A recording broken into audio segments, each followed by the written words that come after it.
Good afternoon, everyone present in this session. The Faculty of Law, Integral University, Lucknow, with Association of Indian University, under the aegis of the Human Resource Development Center, is going to conduct 1 month faculty development program on the theme Integration of Intellectual Property Rights, Principles into Teaching, Research, and Professional Activities. Today we have second session of the second module, and the topic of this session is advancing international progress through IPR awareness, publications, and collaborations. And to deal with this topic, we have our today's resource person, Professor Dr. Munawar Alam Khalis.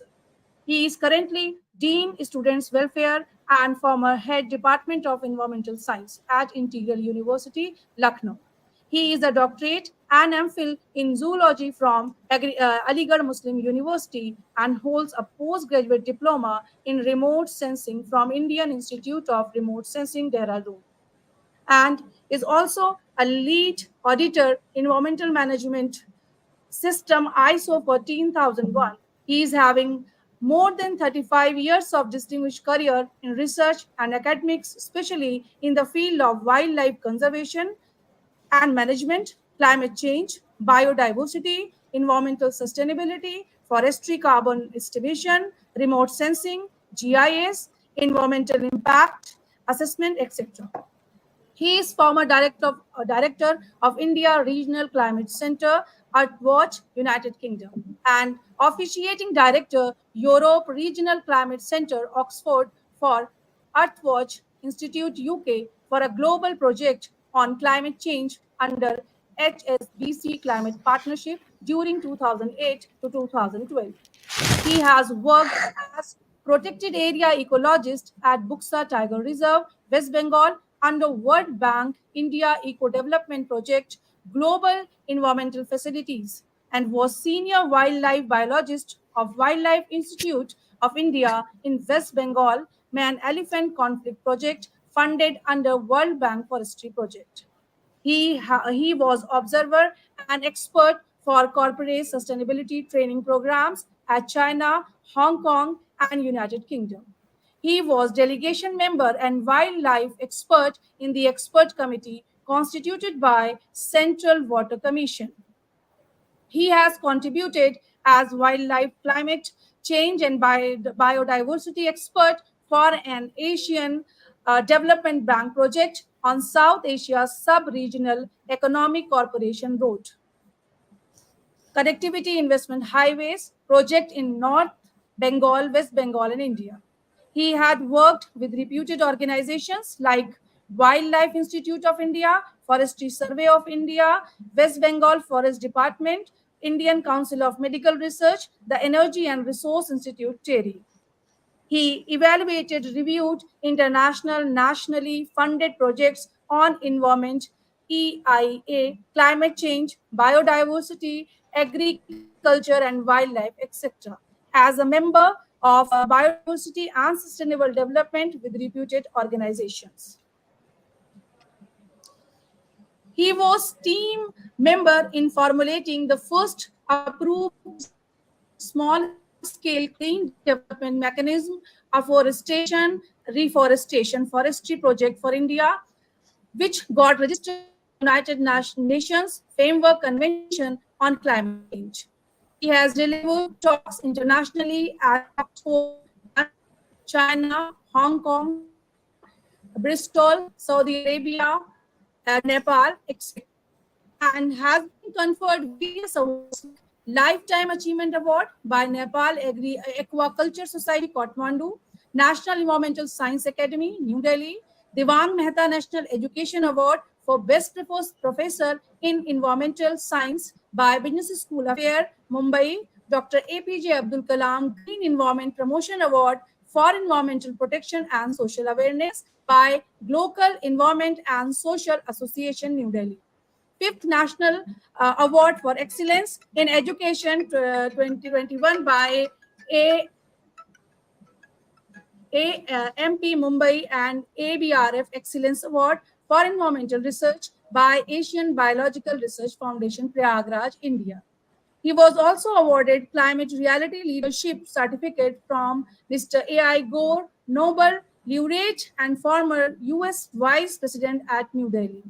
He has been on various environmental, climate change, and biodiversity committees, panels, and member core groups for Gangetic plans for National Biodiversity Strategy and Action Plan, Ministry of Environment and Forest, and is advisor member in various national international committees, working groups, executive council, academic council, etc.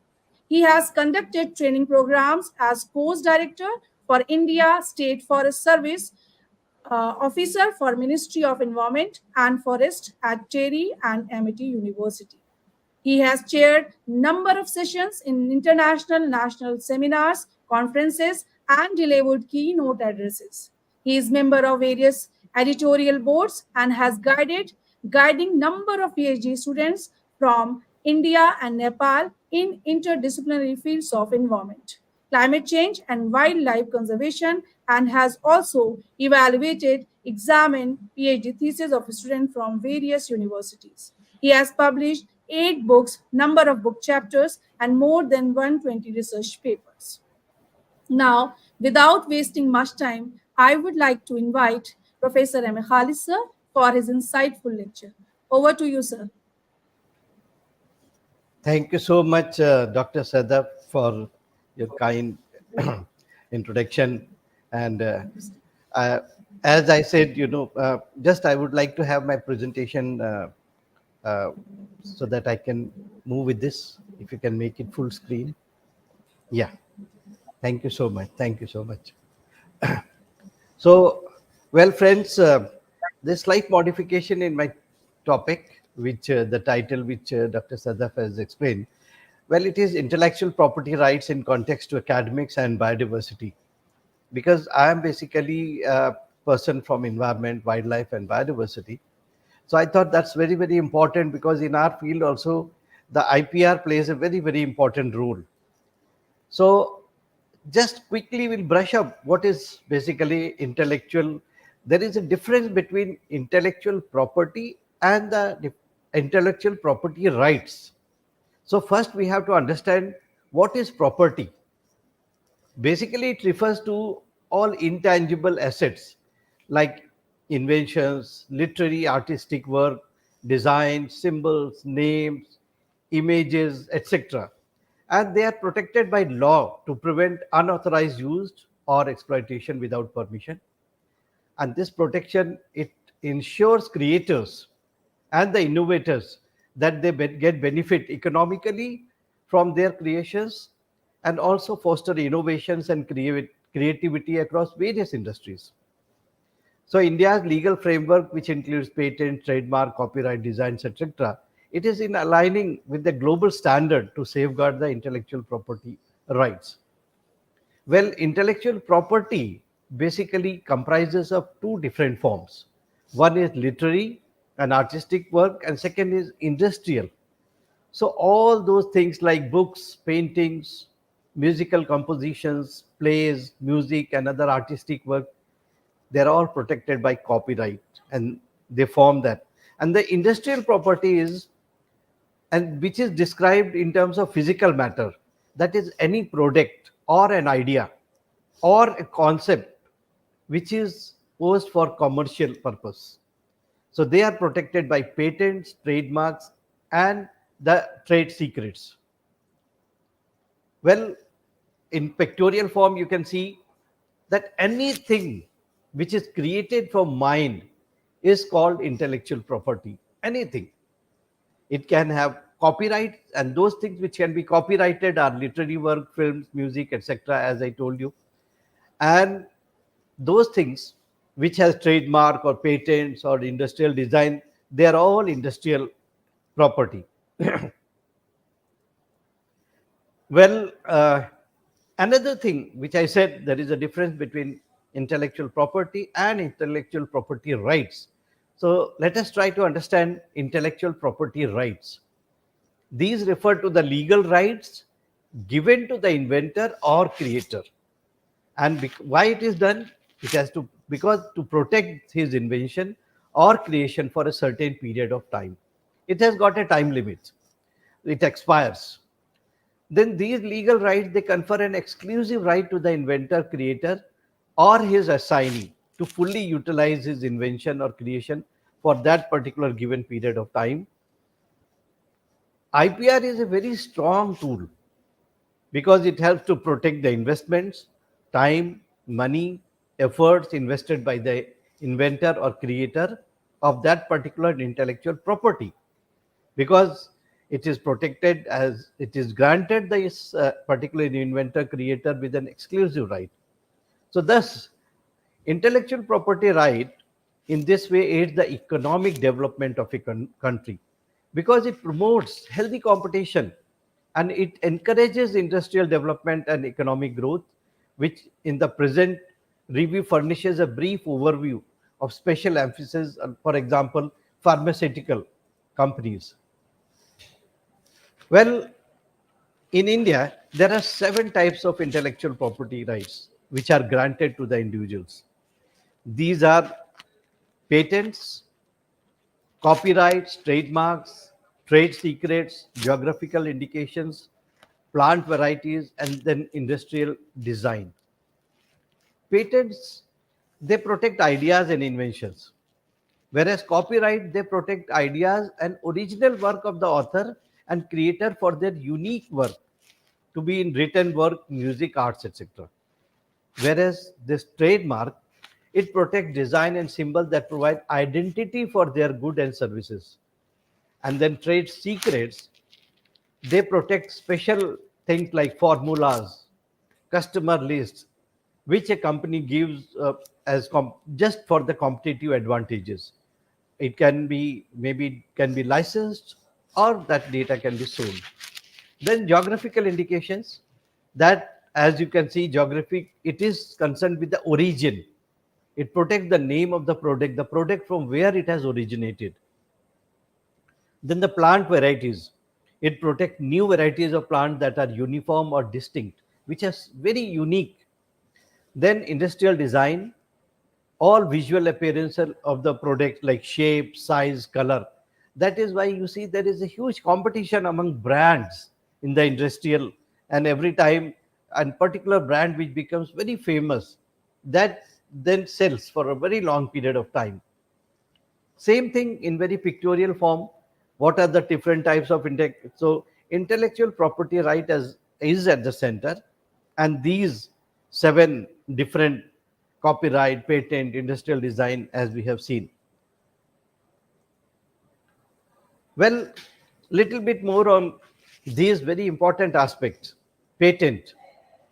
Patent is specifically given for the invention, and they are the most widespread means of protecting technical inventions, and they have exclusive right that are valid only in the country or territory where they were filed and granted.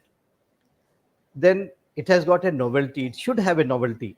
The invention must be new, the inventive step must be a new solution, and then in industrial applicability it should have, like it should be able to be manufactured and solve a problem using a technology.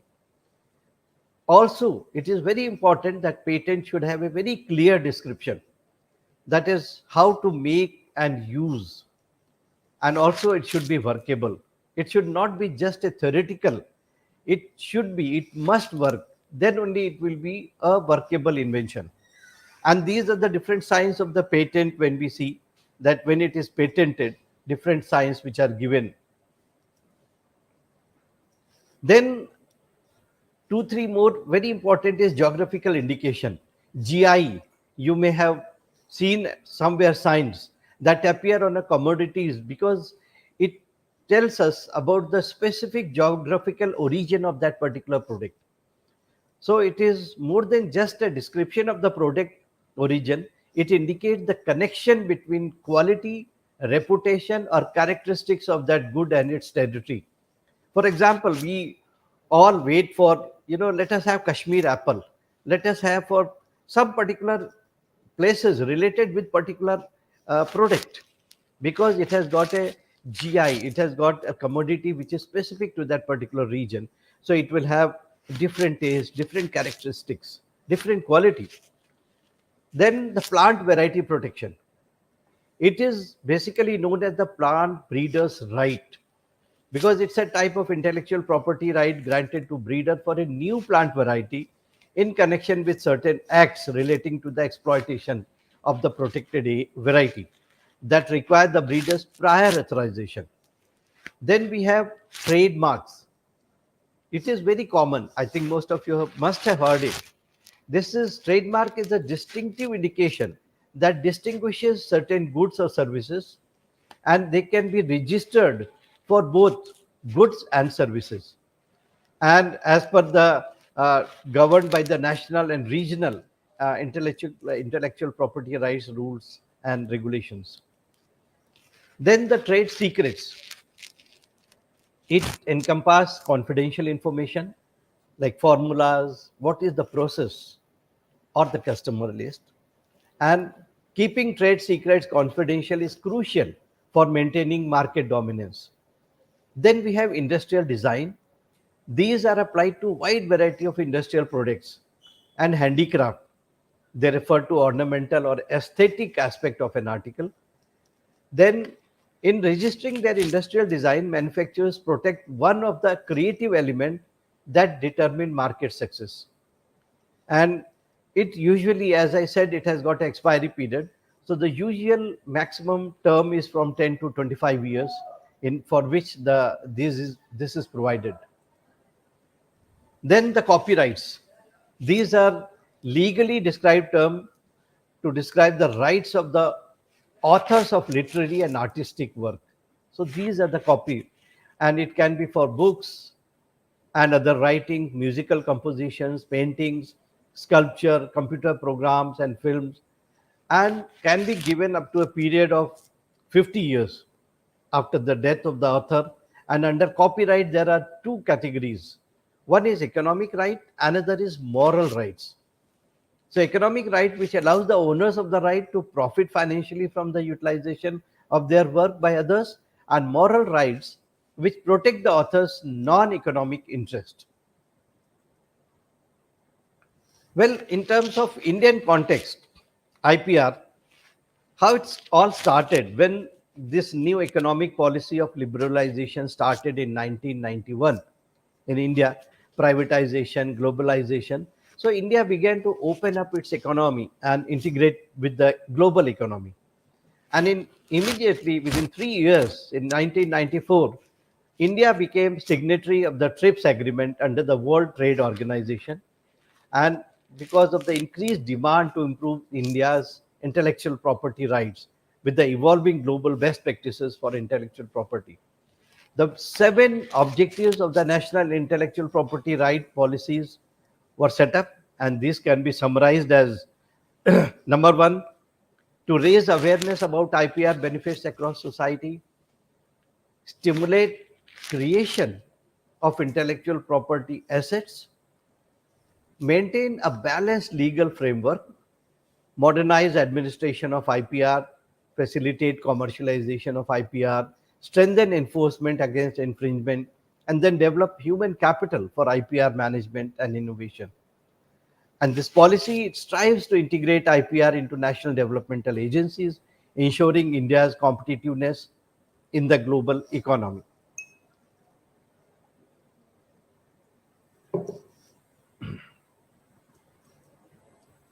Well, IPR laws and regulations. In India, these IPR are governed by key legislations like Copyright Act 1957, Patent Act 1970, Trademarks Act 1999, and the Designs Act 2000.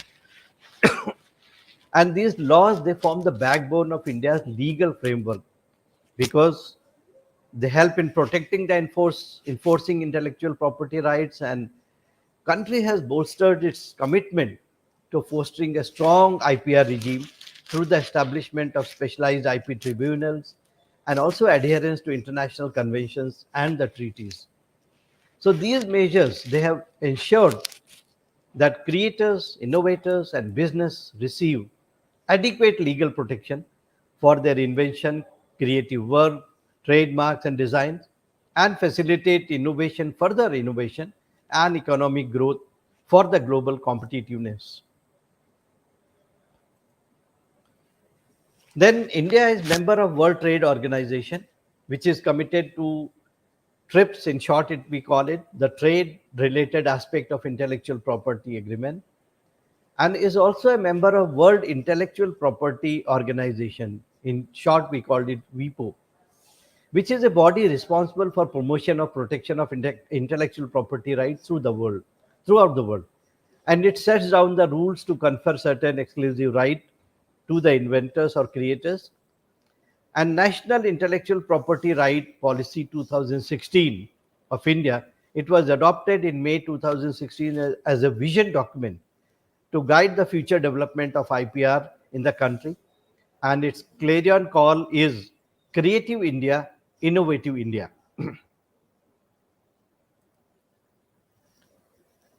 Well, role and importance of a strong IPR ecosystem. It's enormous role because it helps in incentivizing the innovation, and in which rewards for the creators innovations is given, and it is to foster a culture of continuous innovation. Then collaboration and knowledge sharing, and different creatives, they bring their knowledge and skill together, and this robust IPR system, it encourages collaboration by ensuring that intellectual property of each participant is protected. Then we have government support and legal platform. The government plays a crucial role by providing a legal platform and enacting laws that protect intellectual property rights. And this support is very, very much important because it creates an environment of certainty and security for creators and innovators. Then responsible use and benefit sharing. It also ensures that the benefit derived from the innovations are shared equitably, which foster a sense of fairness and societal progress. Then economic growth and competitiveness. Strong IPR ecosystem attracts investments, which leads to job creations, increased exports, and overall economic advancement. Then we have international relations and trade. So it helps to have favorable trade relations and compliances with international standards of intellectual property protection. It enhances a nation's reputation, facilitating trade negotiation and promoting the export of innovative products and services. Then public health and safety. It is also strong IPR protection in areas like pharmaceutical ensures that innovators and manufacturers are incentivized to develop new medicines and technologies. And this contributes to public health and safety by promoting the creation and availability of life-saving treatments and products. And India has proven that during the COVID, India stood firm, and in that, we have proved that. Well, IPR system in India, they are of utmost essential for the societal, economic, technical, and cultural growth of the society. And the focus of the policy is basically to revolutionize the path of promoting creativity amongst entrepreneurs. And the Indian government has a dedicated intellectual property office to support such technical initiatives to encourage the economy of the nation. This office, it works under Ministry of Commerce and Industry, and it is very significant in the protection of novel research. Well, IPR laws in India, there are some control and strategies. So IPR laws, they have a strong statutory and administrative implementation mechanism under TRIPS, that is trade related intellectual property rights. It has initiated a national framework whose objectives are to meet global standards. And the major challenges before the country is to take significant maneuvers to scale up the procedure of IP creation and also encapsulate data from the scientific and technological outcomes. Our strategy will lead to number of memorandum of understanding with other countries for some IP agreement like Berne Convention, the Paris Convention, and the Madrid Protocol, etc. And working of all these IP acts such as Patent Act, the Design Act, Trademark Act, it is supervised by the Controller General.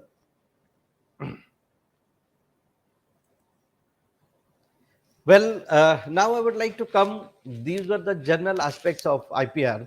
I would like to specifically talk on IPR and academics. Well, in terms of academics, we know in today's era the importance of research is fast growing.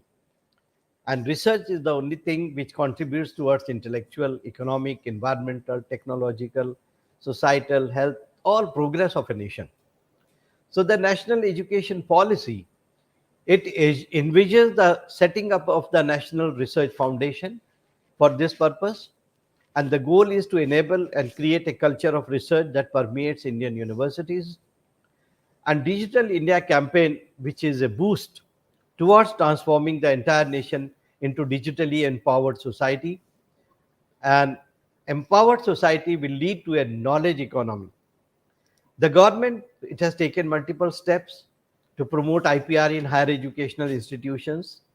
And IPR laws, they motivate these higher education institutes to innovate, absorb, and adapt to the new material in the novel fields.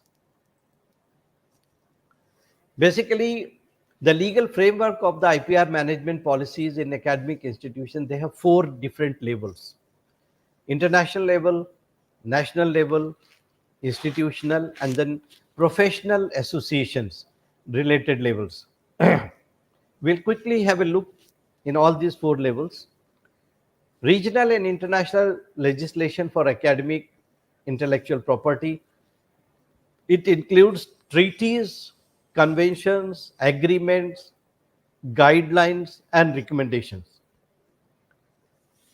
One of the example, academic IPR, EU commissions, European Union commissions on the management of intellectual property in knowledge transfer activities that seeks to provide European Union states with policy guidelines. And these recommendations, which have been set out by getting the best practices, that they facilitate the management of IPR in knowledge and technology. And the code of practices for universities and other public research organizations, they consist of three main sets of principles that are recommended: principle for an internal IP policy, principle for knowledge and technology transfer processes, and principles regarding collaborative and contract research. Well, national legislation regulating management of academic IP. It is relevant. National IP can include IP laws, innovations, strategies, technology transfer regulations, IPR management, directives and recommendation, etc. One good example of IP is the academic IP in Singapore, in which the Singapore's national IP protocol was adopted, and one of its key principles is that it requires public agencies to have a standard approach to manage IP from publicly funded R&D. And this approach has enabled to engage public agencies to support research collaborations and IP commercialization. And to facilitate, it has facilitated build-up of IP management capabilities within the public agencies and encourage the use of IP analytics to improve R&D and business decision making. It has led the National Research Foundation and IP Office of Singapore with supporting agencies including A Star, EDB, Enterprise Singapore, and MTI, etc. So it's a very good example. Then institutional regulation for academic IP. It includes universities' IPR policy, statutes, or other relevant rule regulation such as Employment Act, often containing principle regarding ownership of research developed by staff and with the resources of the institution. So in line with regional and national regulations, universities and research institutes are adopting IP policies. Then example of institutional regulation by University of Moratuwa in Sri Lanka. It's a very famous university in Sri Lanka. And it has introduced an intellectual property policy with the purpose of providing the necessary procedural framework to support, protect, and resulting IPR, identify incentives to encourage further participation in research and development. Then professional associations, guide and principle. This is devoted to guidelines and principle for IP management, which may be developed by governments, national institutional, professional association, etc. And very good example is from United Kingdom. In 2002, the UK IPU, in partnership with Association of University Research and Industry Links and UK universities, they developed and published a guide to intellectual property management. Then IPR cell in higher education institutions. Intellectual property rights is important for higher education institution as it protects the intellectual property of stakeholder created through research and development. And in view of this, considering the importance of formally protecting the intellectual property of the teachers, staff, and student, the university establishes a IPR cell. It is there in almost all universities.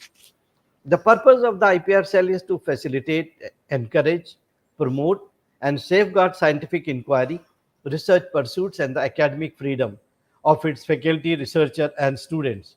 It also conducts activities to provide a clear understanding of the rights and responsibilities of the faculty, staff, and student.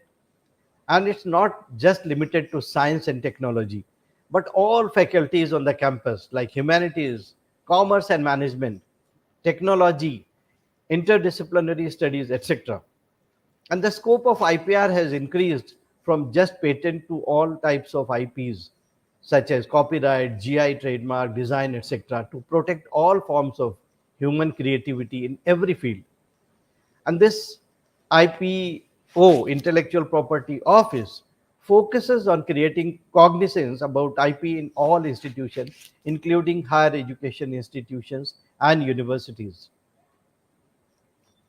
Well, IPR in context to National Education Policy 2020, which foresees an education system embedded in Indian philosophy, which has a direct contribution towards creating a sustainable India with an impartial and dynamic, knowledgeable society. It's important because to quickly respond to market needs, heavy demands are put on research and development in scientific, engineering, and other areas by the knowledge society. So that preparedness has to come. And to find out the solution of this problem, collaborative R&D among national and international institutions, they play an extremely important role. Therefore, the education sector, industry sector, science and technology department, they are enforced to create a conducive environment to promote knowledge about rights and protection. Well, education also enhances technological innovations, and vis-a-vis technology improves the educational processes and outcome. And the creativity of teachers, scientists, including students, in the development of brainstorming technological techniques will influence society in many ways in future. So National Education Policy 2020 aims at making India a leader in research and innovation by enhancing the quality and quantity across all disciplines. And also it aims to train the stakeholders about IPR and conduct awareness programs. It gained substantial prominence in advent of technology through the competitive world, and it forces the momentum and gives the momentum of prosperity, fostering invention and innovation, and is used to create strategic association between technological, societal, economic growth. And intellectual property office, it helps industry in devoted to mobilize the development of technological skills to enhance the economic development of the country. And act can be modified into modern, harmonized, and user-friendly legislation to adequately protect our public and national interest. IPR, basically patent or copyright vis-a-vis academic writing. How it came into, why this question came? It came because of the ethical issues. The intellectual property right are the rights of the creator, crediting them of their original creation. And when the issue came because of ethics, so importance of IPR, especially copyright and patent, is highly relevant for the academic authors, and authors from all the field, from science, technology, engineering domains, need to apprise themselves of knowledge on patents and copyright, while for authors from social science, humanities, and literature are expected to knowing copyrights at the minimum. We all know reproducing IPR protected content without written or express permission is dangerous or even suicidal when it comes to academic writing. How do IPR affect academic writing? Because for the academic author, the knowledge of the copyright and patent is relevant, especially when they are referring and intend to reproduce works of others, that is copyrighted or patented work. If some work is patented or copyrighted by its original inventor or creator, the authors intending to use any part of such protected work need to have permission from its right owners. Without written or express permission is dangerous or even suicidal. And the academic authors need to give credit to the creators of the original work by making a proper citation to the original work as a reference. The academic authors, while reproducing the work of others as a matter of prudence and best practices, need to have copyright permission from the primary creators. And reproducing copyrighted work without express permission and without proper, that amounts to plagiarism. And we all know, because we publish papers, that all our papers we have to get the plagiarism checked, even for our researchers and for our own work. And to get the copyright permission, one may refer to the full text of the published work. It is given everywhere, the guidelines are given. So, reproducing copyrighted work without express permission and without proper citation also amount to plagiarism, which in itself is a scholarly misconduct. Another way is to get the copyright permission via Copyright Clearance Center, which connects the copyright holder and the permission seeker. So it acts as a connecting link. How should the academic authors get copyright or patent? For this, one needs to refer to the IPR rules of his or her own country. And it's always prudent to get your work protected before sending the same for publication. And also seek information and clarification from your publisher if you have any doubts. Well, in terms of property in academia, a biggest issue is theft of an idea. In academia, the intellectual property refers to the ownership right over ideas, creative work, and discoveries generated through academic research and scholarship.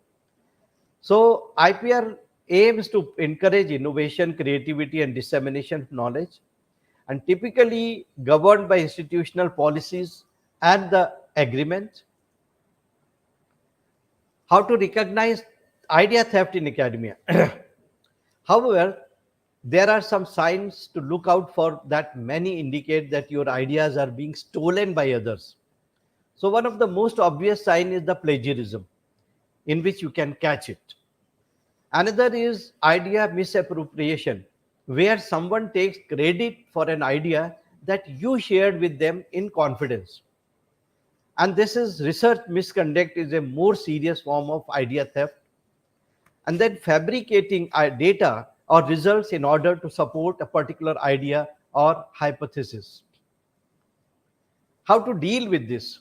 There are several steps that you can take to protect your work and ideas.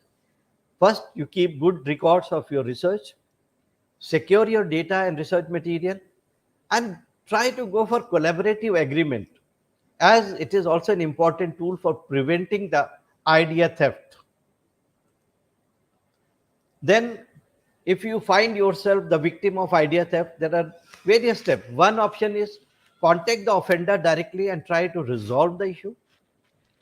Second is notify your institution. If all these fails, then you can go for legal action, which may be necessary by filing a lawsuit against the offender for intellectual property theft. Well, what are challenges for researcher? Because research, ultimately, it's a huge challenge for researcher. So they have to understand their rights, which is very, very important. So threat of idea or theft in academia. So it's highly competitive field. Not everyone plays fair.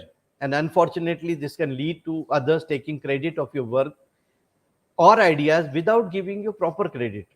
So as a researcher, it is important to understand your rights and responsibilities when it comes to the idea theft and have a plan in place for dealing with it.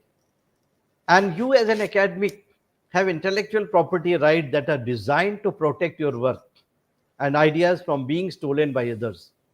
And you have the right to your ideas as an individual. Also, there are some responsibilities as a researcher. First, protect your own work and ideas. Second, respect the work and ideas of others. Go for collaboration. Respect the contribution of all collaborators. Uphold the highest standard of the research integrity. And upholding the highest standards of research integrity, you can help to maintain the credibility and reputation of the research community as a whole. So basically, anything you can see over here, creation of mind, anything, that is your intellectual property, and you have to safeguard that. Well, in academics, IPR has become the necessity of the academia today. We need to know the importance of being authentic and ethical, and it protects, IPR helps to protect your rights and sets high ethical standards. And it is necessary for researcher and educationists to register the IP and protect the right. NEP, NAC, UGC CARE, state government, etc., universities, they are the leading where promotion, and it has started promoting the PR. But the last portion of my talk, I would like to discuss that how intellectual property right and the biodiversity, they are connected and is of importance. Well, IPR and biodiversity, the relationship between biodiversity and IPR is of significant importance. You know, talks of climate change, global warming, you must have heard, it has led to crucial consideration for preservation, conservation of biodiversity through regulations. And the relationship between objectives of Convention of Biological Diversity and intellectual property right is basically a subject of continuing debate, especially in terms of IPR and biodiversity. Equally controversial is the effect of trade agreement on trade related aspect. I will tell you why. TRIPS, and one of the agreement building on members of the World Trade Organization on the achievement of the CBD objective on and on sustainable developments generally. Well, commercialization of seed production, IPR, in the current IPR framework, commercialization of seed production, monoculture, and the protection of novel plant varieties, microbes, and genetically modified organisms are the main areas of focus. So, rich biodiversity is consequently continuously and being disappeared. In order to achieve parity between formal intellectual property system and sustainable elements of biodiversity, it is imperative to put in place a substitute mechanism. So developed countries have better research and development facilities despite not having abundant genetic resources. They study biogenetic material, majority of which are sourced from underdeveloped countries. And because of this, the biogenetic data is being transferred to industrialized countries in an unsecured manner. On the other hand, genetic data is being transferred to global south through patents and plant breeders' right in a protected manner. This behavior has both overt and covert impacts. That's why I said there is a debate. Then biodiversity conservation and intellectual property rights share an intricate relationship due to effect they have on each other. And for example, over exploitation of these resources and utilizing resources have community rights attached to them, or they're preventing them from being used for human exploitation. They pose a threat to local and global biodiversity coverage, which must be tackled by biodiversity conservation laws and intellectual property laws. This is general description of the same. Just quickly, some examples in terms of biodiversity. Biopiracy. It is one of the most inevitable concern in the sphere of IPR, and by it refers to utilization or overexploitation of bio and natural resources for capital gain without providing any credit to the local community. There are two types basically: patent based biopiracy and non patent based. Patenting of invention based on biological resources are extracted without adequate authorization and benefit sharing from other countries indigenous, and non-patent is other intellectual property control based on biological resources or traditional knowledge that have been extracted without adequate authorization or and benefit sharing from other countries. Then we have bioprospecting, which implies a more positive approach. It is the process of incentivizing academia and research institutions to conduct more research on biological and natural resources to create innovative solutions for human problems. It, to some extent, helps in understanding or analyzing ways of utilizing certain bioresources for the benefit of mankind, and also promotes conducting research toward the discovery. So these innovations can have many tangible benefit for pharma companies and the agriculture sector. These are the basic major areas and how IPR comes. Then bioprospecting basically for drug development, pharmaceutical, agrochemistry, cosmetic, protein, enzyme, new crop varieties, GMOs, etc. Then a very important aspect which is quite neglected is traditional knowledge, which refers to the knowledge about the correct ways of using certain biological resources like plants, forest products, herbs, shrubs for deriving medicinal properties or other. This traditional knowledge is preserved by local indigenous communities and passed down through generations to keep it alive.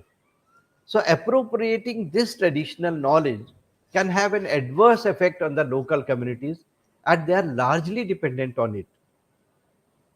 India has a repository of traditional knowledge in the form of TKDL, that is called Traditional Knowledge Digital Library, which enlists the traditional knowledge, its usage, and the communities associated with it so as to prevent misappropriation of the same by global industries. Then international framework, TRIPS, the Agreement on Trade Related Aspect of Intellectual Property Right, or TRIPS, which is central part of the World Trade Organization regime and is one of the primary pieces of legislation and international framework on IPR on a global level. The TRIPS agreement describes the minimum standard of protection that every member nation that it is part of the WTO needs to abide by for patents, especially those dealing with genetic resources. And then it allows for the registration of patent involving essential biological processes for production of plants and animals, but it also enables member nation to restrict the usage of certain microorganisms in terms of invention and their patenting. Then international framework, that is called Convention on Biological Diversity 2003, which is legislation that was adopted by nation on the occasion of Earth Summit of Rio 2000 with the objective of protecting biological and natural resources for future generation. And it rests on three important pillars: protection of biological diversity, sustainable use of biological resources, and equitable benefit sharing models. So Nagoya Protocol, which also complements CBD by dealing with prior information, consent, and access and benefit sharing model. It talks about mutually agreed terms, which is a concept that requires thorough negotiation between the inventor and the community. Then Indian legislation which surrounds IPR and biodiversity. As we all know, India, we are blessed. Our country is rich biological, having rich biological diversity and natural resources in terms of flora and fauna, and unique to its soil. Also home to many indigenous communities and tribes who have preserved their traditional knowledge for generations and are deeply associated with local natural coverage for their livelihood, medicinal use, and religious belief. At the same time, India is also fast-growing economy with focus on industry, academia, collaboration. So it becomes highly essential for a country like India to have a strict and comprehensive legal regime protecting biological diversity by incorporating provisions in intellectual property right laws, amongst many other laws that achieve a balance between monopolistic interest and natural conservation. Then we have Biological Diversity Act of 2002, which is the prime piece of legislation in India that deals with the interplay between IPR and biological conservation by regulating access to bioresources and traditional knowledge under various sections. It has section 3, 4, 6, and 7. Then we have Plant Varieties and Farmers' Rights Act 2001, which envisions creating a balance between IPR protection and rights of the farmers. Same way, we have the Indian Patent Act 1970, through which its provisions in Section 3 directly restrict the registration or grant of any patent that includes inventions contrary to natural laws and involving plant material, animal, and traditional laws. So, this is specifically aimed at preventing the loss of the biodiversity. Then there are some example case studies on biopiracy. You must have heard about neem and turmeric. So there is lot of issue in patenting of this. The neem and turmeric patents case is a highly known matter of biopiracy in an Indian context. So in this case, United States Patents and Trademark Office registered a patent with an American company for a product involving the medicinal use of neem and turmeric. This led to conflict as many Indian organizations protested against the misappropriation of this traditional knowledge associated with local communities in India. And as haldi and neem have been used since time immemorial in India for antiseptic and healing properties. So the Indian government opposed the grant of this patent, and after an array of legal battles, the USPTO revoked all the patents involving haldi and neem for medicinal usage in the year 2000. This was the first case that highlighted the necessity for India to protect its biological resources and traditional knowledge. Then another case is Basmati rice case. This particular case talks about granting of patent of Basmati rice to a United States company. And Basmati rice, we all know, is a fragrant variety of rice known for its distinct smell and taste, and largely grown in India and Pakistan. The applicant had falsely claimed that they invented the new variety of Basmati rice, which led to conflict between Indian organization focused on agriculture and American institution. And after multiple arguments, the claim of the patent was narrowed down as the applicants agreed that they didn't invent Basmati rice. Same another case of aloe vera. The conflict arose when a South Korean entity was granted a patent for a method of producing aloe vera extract, which was originally a traditional knowledge associated with India, as aloe vera has been used since time immemorial as a medicinal plant in India. So, after the invention of authorities, the patent application was withdrawn, and the importance of supervising patent application involving traditional knowledge was recognized. So there are some pros and cons IPR biodiversity. In conclusion, I can say that IPR and biodiversity, they are intricately linked. While human gains and wants are unlimited, natural and biological resources are scarcely limited, and they can go extinct through overexploitation. Patenting can have a positive impact on the protection of biodiversity as it leads to multiple research projects on biodiversity and innovation that consequently protect biodiversity. Through both domestic and international legislation, biopiracy can be curbed and bioprospecting can be regulated. Traditional knowledge can be protected through a sui generis system which can be developed by nation, and strict IPR legislation can limit access of researchers and institution to bioresource of a nation. And the obvious legal gap in the international system of protecting common may be present everywhere. So this is what all I have to say about this. If there are some questions, I would like to have that. Thank you, sir. Thank you. So we have two questions. First question from Ayush Sinha. My question is, how do cultural differences impact the effectiveness of international collaborations in IP management? Very good question. In fact, this is the purpose of IP, which narrows down or removes the cultural differences. Because every country, every community, every culture has got different traditions. So, and the different types of, for example, natural resources, if I call upon, or the indigenous communities.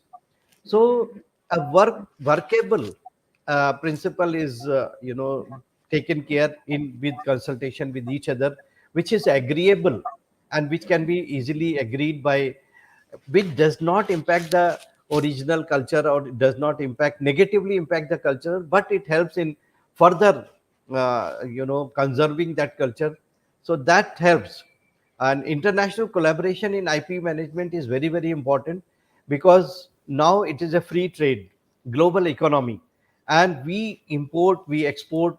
So all these things, if you go abroad, you know, any consignment from India is never downloaded, or unless and until it passes through those strict compliances.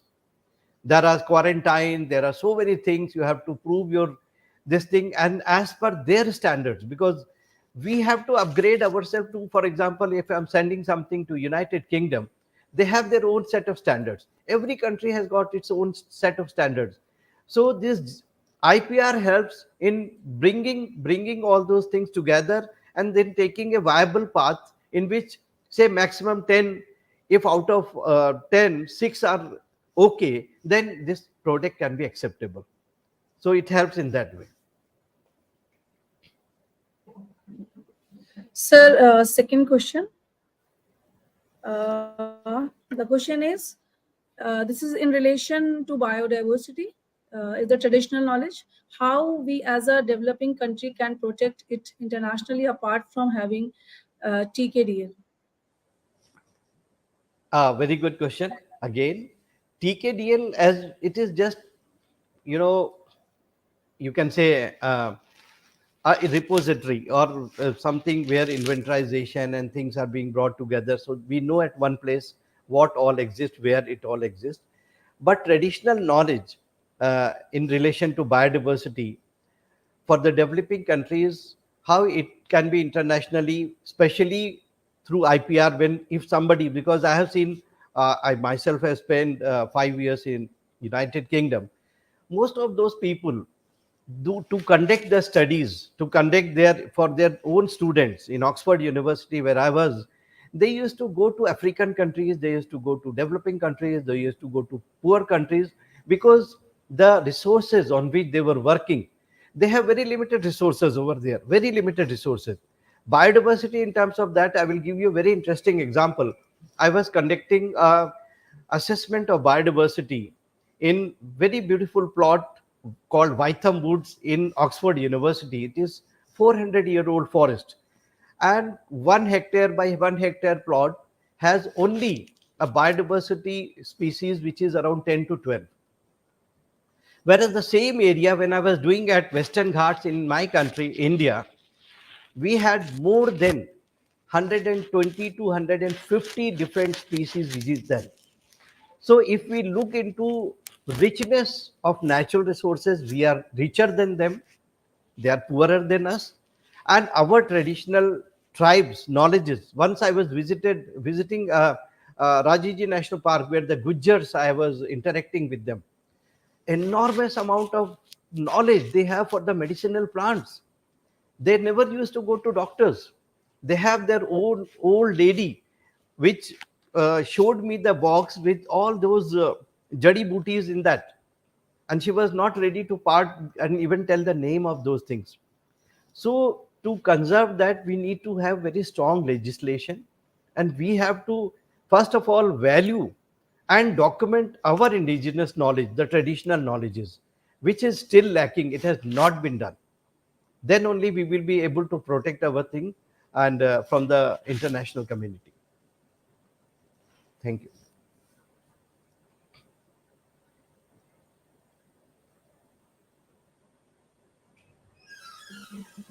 Thank you, sir. I have a time for the formal vote of thanks. I would like to extend my heartful gratitude to our today's resource person, Professor Emeritus sir, who spared his time from his busiest schedule and for the insightful lecture. Thank you, sir. Thank you so much.